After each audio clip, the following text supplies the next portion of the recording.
Chase investing in a sport isn't a new phenomenon. Over the past few years, we've seen the influence in almost every major discipline, from soccer with powerhouse clubs like PSG and Manchester City, to boxing, Formula One, and more recently esports. Counter-Strike is no exception to this trend. Enter Team Falcons, an organization that has rapidly risen to prominence, fueled by Middle Eastern wealth and ambition. At first glance, Falcon esports might look like just another franchise, trying to make its mark in multiple competitive scenes. Like many esport organizations, they field teams in games like Dota 2, Epic Legends, and Overwatch. But their roots tell a different story. Falcon began as a FIFA-focused project, with one of their founders being none other than MS Tossery, a 2018 FIFA E World Cup champion, a monumental achievement in FIFA esports. The organization initially set out with a clear mission to develop esports in Middle East and North African region, a market often overlooked by larger gaming organizations. Yet, Falcons didn't just want to participate, they wanted to dominate. Backed by immense financial resources, the organization quickly became one of the wealthiest in esports. How? While there is no official confirmation, Nicholas Tyfalos of Esports once suggested Falcons' financial backing might be linked to the Saudi royal family. Whether true or not, the team has undeniably benefited from deep pockets, true in comparison to PSG and traditional sports. Just like the French Super Club, Falcons have seemingly limited resources to make bold signings and blockbuster transfers. Does money buy success? Falcon Germany Counter-Strike seem to suggest otherwise. Falcons' Counter-Strike journey has been far from smooth. All the challenges they face highlight just how difficult it is to compete at the highest level in esports. Even with deep pockets, Counter-Strike is a unique game where success hinges on far more than raw individual skill or flashy signings. It requires a delicate balance of team synergy, strategy, and consistent execution under pressure.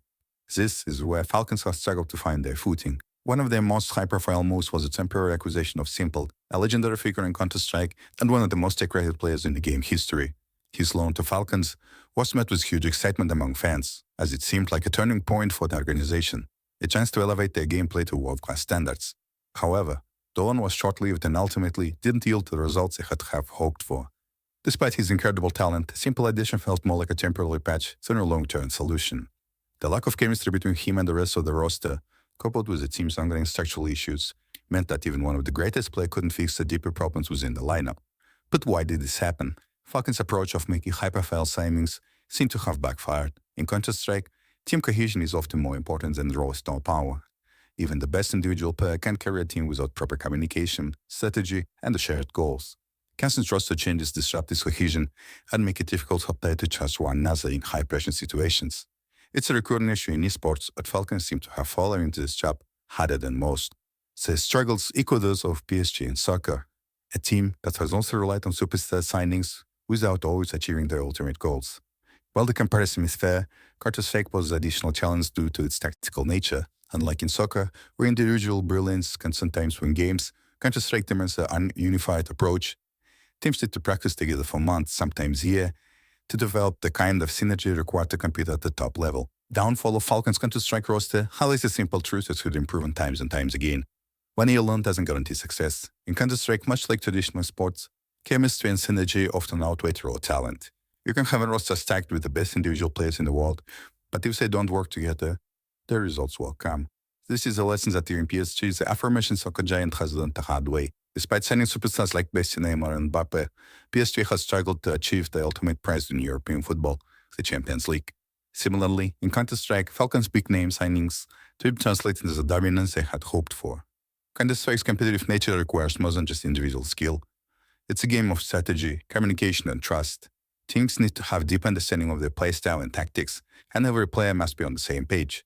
Even the best players can falter if they don't mesh with their teammates. Falcons' rapid signings and frequent roster change might have disrupted the team's ability to build that crucial synergy.